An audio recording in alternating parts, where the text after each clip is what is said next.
Welcome to the LifePro podcast, where today I have the pleasure of having Nancy Accomando. Welcome to the show, Nancy. Hey, thanks for having me. I'm very excited to be here. Likewise, I'm excited for our conversation here where we're talking about tapping into our intuition. But before we get started on that, tell us about your journey. Tell us about yourself.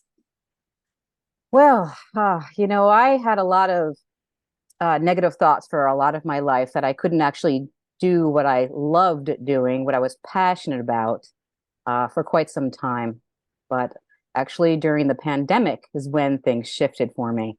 And I choose to see the silver lining in all situations. And for sure, during that time, the silver lining for me was I finally moved into focusing on what I longed for in my life rather than my skill set and what it said on paper on my resume.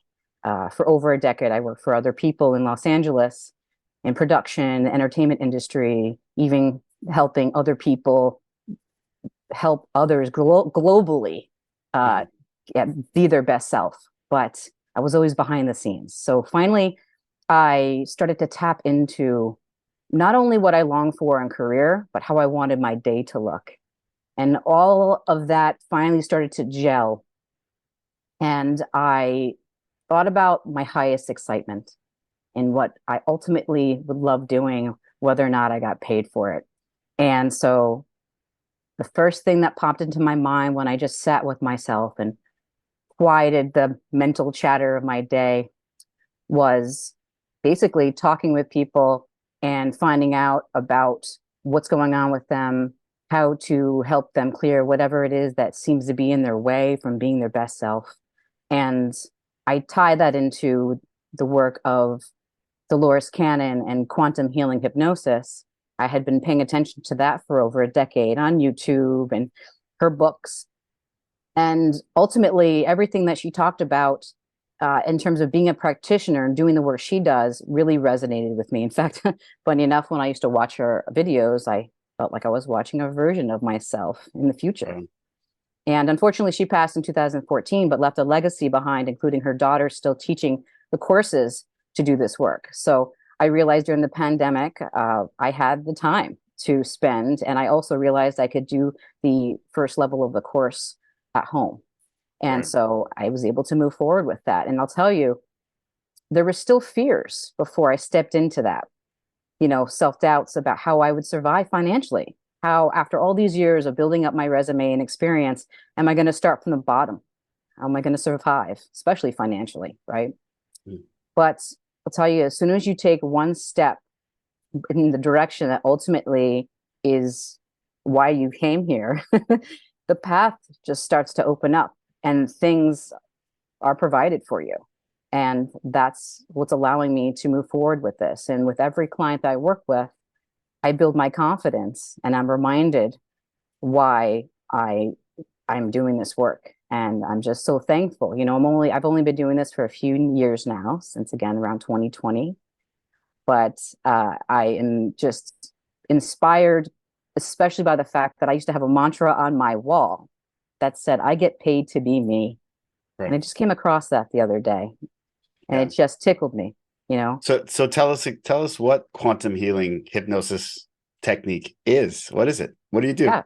Well, so quantum healing hypnosis technique is all about guiding people. First, it's about a 2 to 3 hour pre-talk where a person comes to me. They tell me whatever they feel they're ready to change in their life, either patterns they keep seeing that are not making them feel good. Bad habits, maybe not understanding why certain things happened in their life, things that are holding them back from their full potential. Maybe they're in relationships. Again, they say, why do I keep attracting the same type of toxic experience with a different face? The thing is that what people realize through a session with me is that when you can choose to shift and see that there is a lesson behind your experiences, especially the negative ones, you can stop repeating a pattern of certain things showing up in your life that don't serve you, right? So as long as we accept that things happen for a reason, they happen for us, not just to us, we can shift from the victim mentality of why things are always happening to me to, oh, Mhm.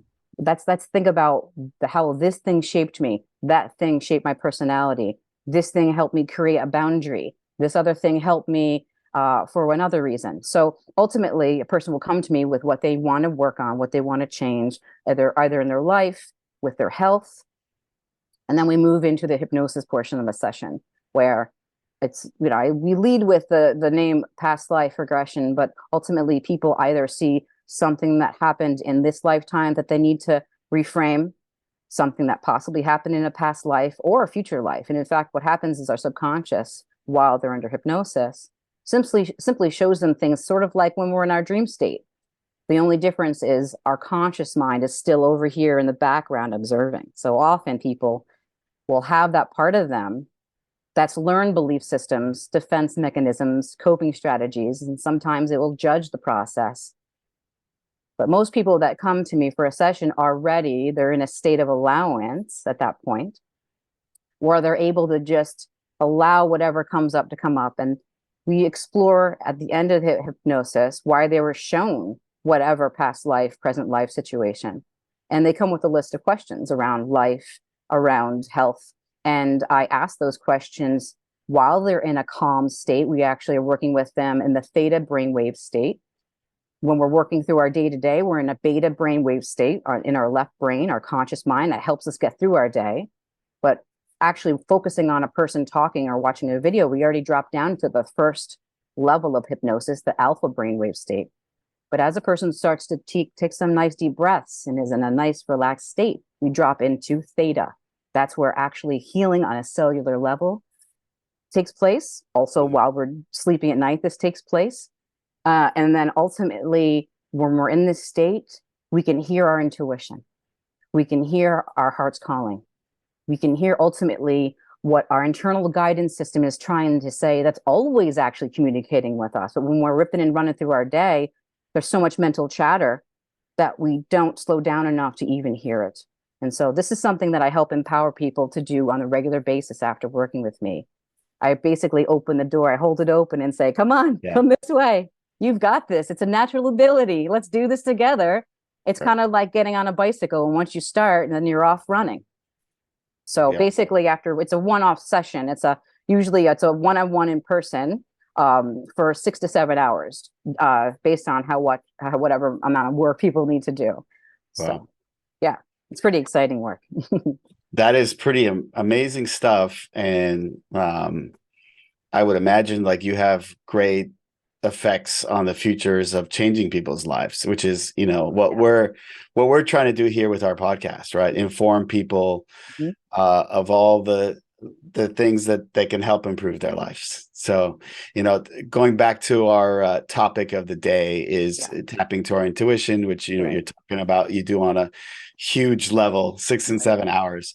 But just to get into the nitty gritty of it, like, what is our intuition? Like, what does that mean to you? What does that mean to us as a society? And what is your intuition? What does that mean? Explain it. Well, one of the things I do when I even initially have a consultation with people about this process to see if it's really a right fit for them is to demystify what we're doing and to also clue them into the fact that, there's so many different names for intuition, but basically it's, people call it their gut instinct. Some people call it their inner knowing, the collective consciousness, source, Christ consciousness.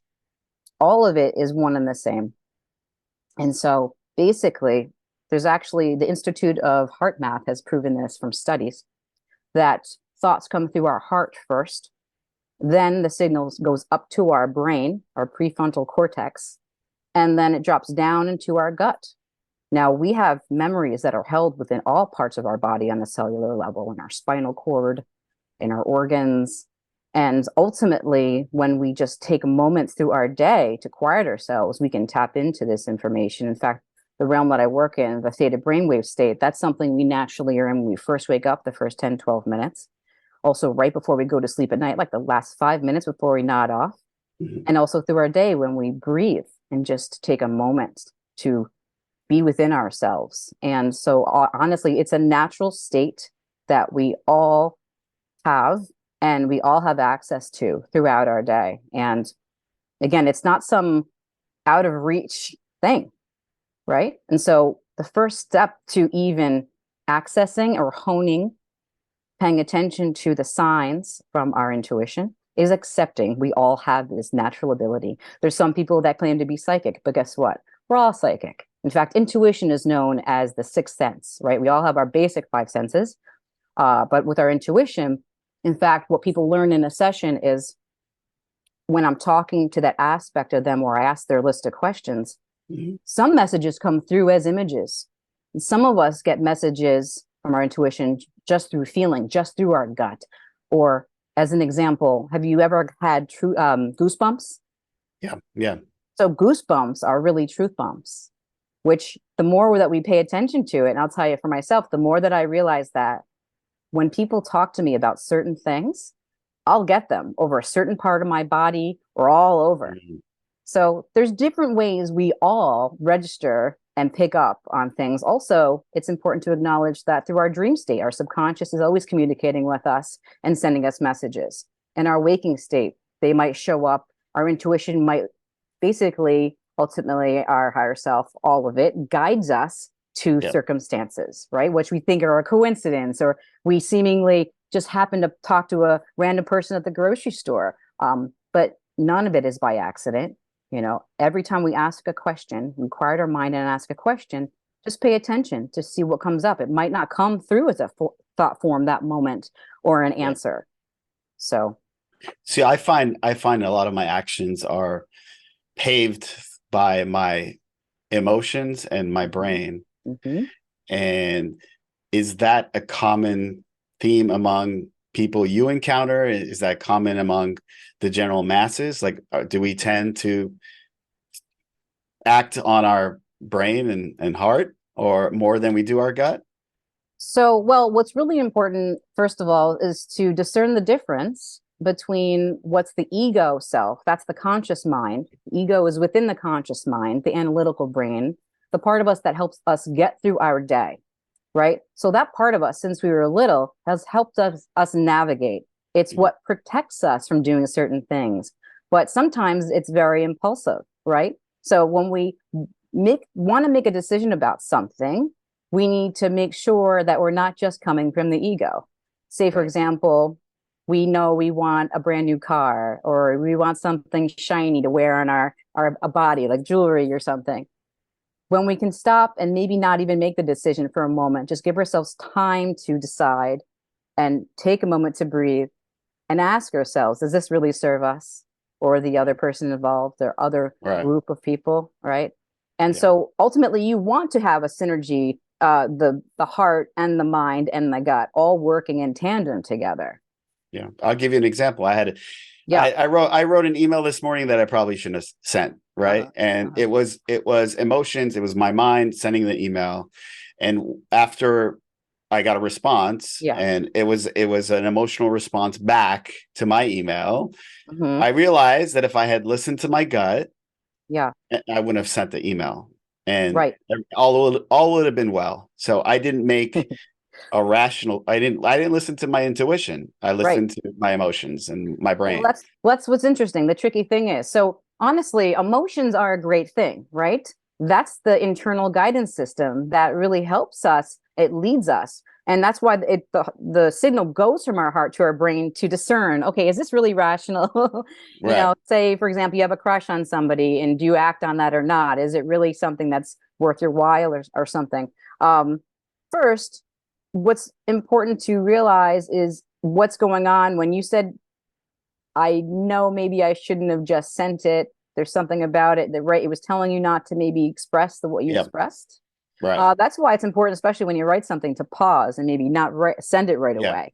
Give yourself a moment to just say, okay, how is this going to serve me and the other person I'm sending this message to? But just, again, allowing yourself that time. A lot of people are used to answering or responding to things very impulsively and in the moment when emotions are running high, right? Yeah. And your ego is inflamed. But we all should practice more often. It's very helpful to slow down and give ourselves time. If someone asks you, hey, do you want to go on a trip? You don't have to answer right away. You can just simply say, I'll think about it. And when you do that, you're going to allow yourself time to think Mm, a little bit more deeply about it and check in with all of the systems, check in with the heart and the gut and the mind, right? yeah. So, and also a trick to do is, in the morning, you can start your day with creating a positive outlook. But at the end of the day, a great thing to do when you're lying in bed is review your day and ask yourself, how many times today did I act on my intuition and what happened? How many times today did I not listen to my intuition or my gut and what happened? Right. So as you start to do that, you're going to progressively hone the skill of judging what to do and when to do it, what's appropriate versus what's not appropriate. Does that make sense? It makes a lot of sense. But Mm-hmm. for those that don't, maybe aren't connected with their intuition, or Mm-hmm. even people that are, Mm-hmm. how do we get to a point where we can tap into our intuition? Like, what advice do you have for people to make to help make sure that it's becomes a priority, that your Right. intuition takes control over everything else? Mm-hmm. Okay. So again, the first step would be to accept that you have your intuition, and right. And sometimes we deny that when we're actually born, right? A lot of people say, "Oh, children are very psychic." Well, okay, we all are, but then a lot of times to get along with the people that raise us, Mhm. we stuff down our intuitive abilities coming from the heart, right? Children are very pure in their thoughts and their acts and what they do. But a lot of times to get along with others, they stuff that down and they pretend they don't know things that they know, right? And so ultimately, we need to bring that back as adults. We need to acknowledge, accept we have this intuition and start paying attention when we ask ourselves a question. What should I do in this? See how the body feels. Start to just simply recognize how the body feels when you ask a question about doing something.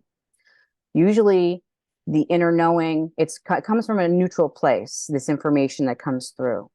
If it's a night, if it's a choice that is not right for you, you may feel an upset stomach, literally nauseous, right? So these are the subtleties that you may start to notice. But let's just say, for example, there's some burglar in your house, right? And it's the middle of the night, and all the hairs in the back of your head stand up, right? And you're in defense mode, right? Right. That's an example of your natural intuition letting you know there's something going on and you need to act, right? That's a heightened intuition sense. But some things, like I said, are more subtle.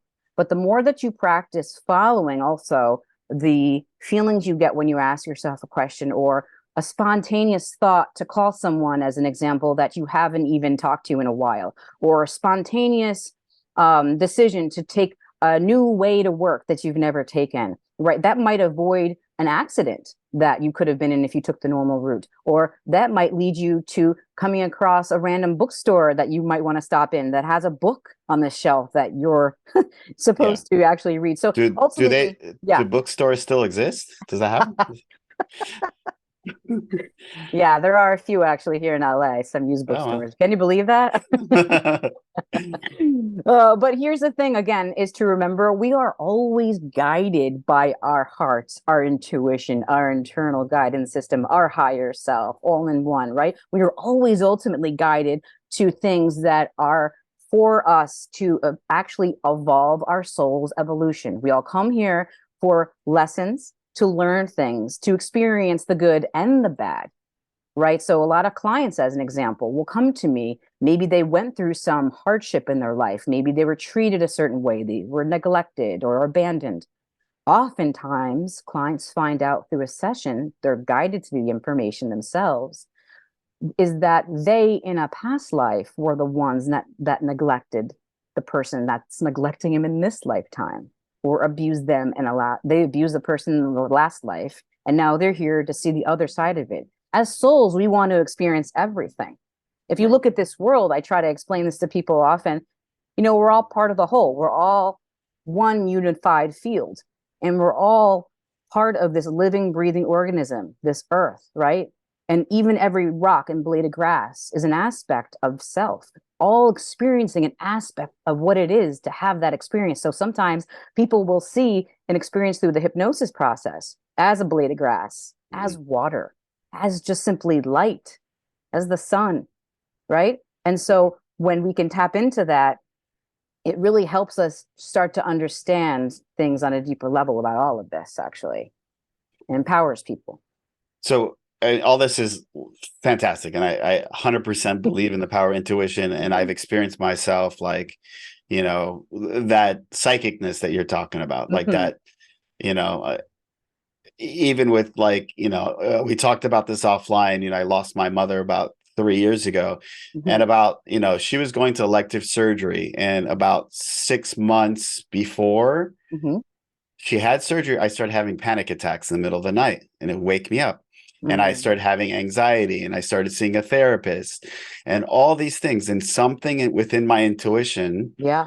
told me that this was not good, Yep. and I met with the doctor, and the doctor was like, yeah, I performed thousands of these, it's like a 1% chance that something could go wrong. We'll be Uh-huh. fine. Even the nurse was like, hey, everything's going to be fine. Oh, this is the best doctor in the world for valve surgery and all that stuff. Yeah. Yeah. But something within my intuition just told me like Mhm. something was off, and unfortunately it proved to be her demise, and Mhm. we had to deal with that. But Mhm. you know when it comes to intuition, obviously this was a very serious thing. Yeah. And sometimes we have certain, like, even little things, like Mhm. whether we should have Chick-fil-A for lunch versus Right.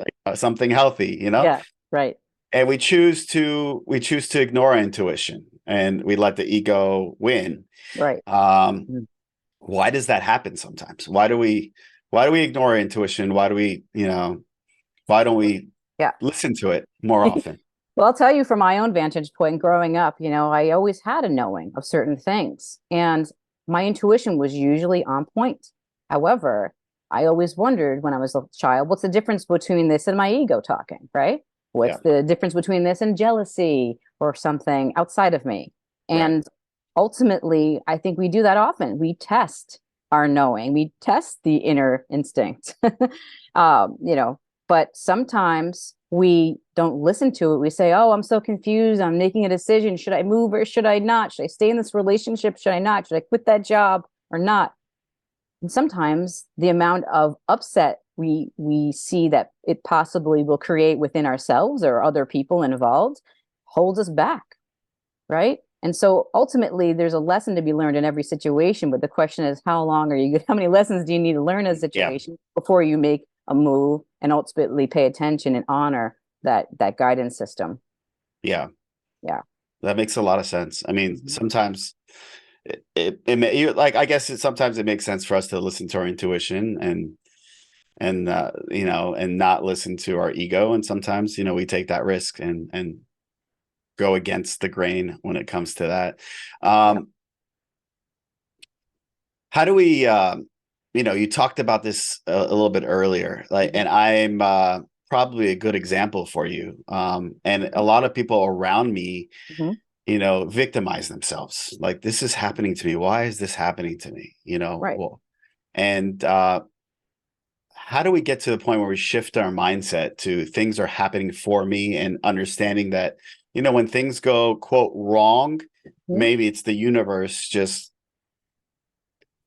making things work a certain way. Mhm. How do we get to that mindset where we don't Right. we don't victimize Mhm. ourselves? Well, yeah. So first thing is to realize that things don't always go the way we expect, right? The Right. lessons that we're here to learn may not be again what we had hoped to experience in this lifetime.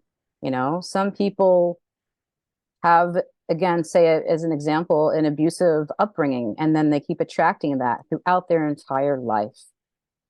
At a certain point, we have to decide whether or not we can still put up with this, and is it serving us, right? Not Some people are never ready to accept that things happen for us and are never ready to let go of whatever feels comfortable to them, actually, right? So when we go through a lot of things and we're hardwired to think, um, I am neglected, therefore, this is the way I'm going to be for the rest of my life. Whatever we program, Mm. some of us can't get out of our heads, and that's why a lot of people come to me so that I can help them guide themselves past and beyond that. And ultimately, when we realize again that there is a lesson behind every experience, first we need to accept that there's a lesson, right? If we can't accept that that thing that happened to us or that experience we had with that a loss, there was a reason for it, then we can never go on to see what the lesson is. And Mm. honestly, especially from negative experiences, especially from childhood, things like trauma ultimately develop our personality. We usually we learn a coping mechanism and or a survival tactic, and also what happens to us in a negative situation shapes how we see the world, Mm. shapes how we see ourselves, how we view others, and again moves us through our life. But ultimately all of that happens because our soul wanted to learn certain things, wanted to have certain experiences. And a lot of people who are working within the call themselves light workers or working in the holistic field, uh, they've gone through something called the dark night of the soul. So they've come from a dark, dark place, whether it was thinking very negatively or being stuck on drugs for too long and using things to cope that are negative for them. But they have to go through it, to be on to see the light and reach the light at the end of the tunnel, and now take that and alchemize it and use that for good and help others. So ultimately, we need to accept that things happen for a reason. Then we can go back and see what the lesson is. And in fact, when we do this, we basically unhook ourselves from emotions that can be stuck in the body that ultimately show up eventually as a pain or a symptom of discomfort. And if we know this, that actually all things going on within the body that show up as a sign of discomfort or dis-ease or mental instability and imbalance all relates to unprocessed emotions from experiences. But if we can Yeah. stay in flow by seeing that there's a lesson, we are actually doing ourselves a service instead of a disservice and saying, I'm a victim, I'm a victim. We can say that for only so long. Yeah. So, So a lot of what you do is just bringing that to the forefront, the mm-hmm, subconscious, mm-hmm, and really just dealing with it mm-hmm. and And feeling the pains and then reprogramming. well, yeah, what's interesting is a person doesn't even have to experience the physical pain of an experience from the past, but to observe it as an outside observer, like Yeah. a third party, right? And so sometimes I will have people literally step out of the body of the experience that they're viewing and just observe. And now from that new vantage point, we can reframe the situation because we're not seeing it with this emotional cord at the Right. moment, right? Yeah. And then we can actually see what the lesson was or the positive reason that this happened. And again, once we do that, literally within a session that I work with people, things will dissolve right there and then. Sometimes it Yeah. takes more time. Yeah. But yeah, it can be pretty miraculous when a person empowers themselves to decide and literally liberate themselves from their past by reframing things. And going forward in life, we can then do that in our day to day and teach our friends and teach our children. Yeah. I know you have a lot to teach the world, but question I ask everyone is what is one thing that if you could teach the world one thing, what would that be? Well, basically, I just want everyone to remember that if you want to, you can liberate yourself from emotions stuck in the body tied to negative experiences by choosing to focus on the lesson. And again, that's something that I bring up often. But that to Yeah. me is something that, I wish I knew as a child. But funny enough, I'm learning from someone I'm working with, doing some Yeah. shamanic work. I said to her one day, why can't we learn these things sooner in life? Why do we have to go through our whole life holding on to these things and not understanding? Why can't I wish I knew this when I was little? And she said to me, if Yeah. you knew all of this as a child, then it wouldn't have shaped who ultimately you were supposed to be and build your Yeah. persona, your personality the way Right. it was intended. And up until about 35 years old of age, 35, 40, give or take, we are learning lessons. But at that point, we can go back and say, right, okay, I've learned all the lessons. Now let's go back and like an overview of your life. You say, where in my life do I still feel like I'm holding on to negative Yeah. feelings about a Yeah. situation, about a person? And we can Yeah. clean all of that up and then move forward with more space within us to be more creative, to move forward with momentum in any area of life, to stop seeing patterns show up that are negative because we no longer have those lessons to learn. Yeah. So it's, again, very empowering to be able to do that. And it's definitely a process, right? Yeah. Because we Yes. keep reminding ourselves, like I've been through a tough stretch of my life the last few Mm-hmm. years, Mm-hmm. from my mom to my Mm-hmm. career, Mm-hmm. to so many different things. And Yeah. I'm learning a lot. Mm-hmm. And I really try to have that mindset that everything happens for a reason, read and react and just go with the flow, because at the Yeah. end of the day, Mm-hmm. life is short, right? Life is Right. short, and we can't let small things compound and bother us. And Mm-hmm. we can't let these major things have like super influence on our mental health and well-being. And working with you or a therapist or meditation or any ways that we can help, like bringing out the bad and out with the bad and in with the good, and just Right. reprogram yourself to have a better life, which is what we want to try to achieve here. We want to inform Right. people, and that's really the theme. Like you said it. It's like, why didn't I know this when I was a child? And I think that's been a common theme for me. It's like Mm-hmm. we continue to learn, and even well into our 40s, Mm-hmm. we're learning every day. Right. And the older we get, the more we realize that the less we know. Mm-hmm. Mm-hmm. And I'm hoping that we can create a platform here where we can educate people about different facets of life, and have a better impact on their life. Mm-hmm. One thing that I've done more often now is read more books and just Mm-hmm. educate myself on everybody's, like, full life experiences put in a book. And I think it's very powerful. Is there a book that had a major impact on your life that you'd like to share? Yeah, well, actually, I kind of have two because I feel like they work in tandem together. Something I actually always naturally did before doing the work I do now, aside from talking with people about their problems and figuring out things with them, is realizing that there's a language that the body is always communicating to us, right? It's sort of Mhm. like taking a moment in your day to tap into that inner knowing, taking a breath. But when we have a sign or a symptom, it shows up as a subtle, maybe a sudden throbbing in a part of the body, right? Or a sudden pain. There's a book that Julia Cannon wrote, who's the daughter of Dolores Cannon, who pioneered the QHHT process. So Dolores again passed in 2014, but her daughter is still alive. And she was a nurse practitioner for over 20 years. So this book, it's called Soul Speak. I actually have it right here. Boom. And it is a great guide. There's a few other people out there like Louise Hay and a few others who've made books like this about what the body is actually communicating. And basically, if you have a resource like this, you can start to get hints and understand what your body specifically is saying. And once you can do that, and you can go back to the origins of where some unprocessed emotions are from, that's when we again can see it from a new perspective and eliminate those emotions being stored and stuck in the body in certain places. So that book is a great guide to help you again start doing that. But another one I really love is by a doctor who's now passed since 2017 named Dr. John Sarno. And I brought that one with me to show you. This one, Healing Healing Back back Pain. pain.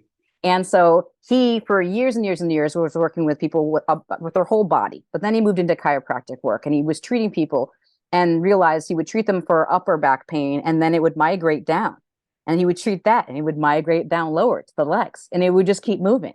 Then he learned about German medicine, mind body medicine, which ultimately is realizing that there's a mind body, a gut correlation where basically there's a system that happens in our minds where when we have an experience that we go through that there might be some rage or major stressors, to take some of that pressure off of us, what the mind thinks it's doing in protecting us is stuffs those emotions down into a certain part of the body, right? But if we don't work through those emotions and it just gets stuffed in the ligaments, the tissues, the muscles, eventually it shows up as pain. So what he started to do is he stopped treating people physically, and just had them go to his talk, which is about 3 hours long. And I actually have a client that worked with him who did this. And I said, well, how did he help you? She said, all he did was have us, he had us go to this thing where he lectured for 3 hours, explaining this whole process that the body does.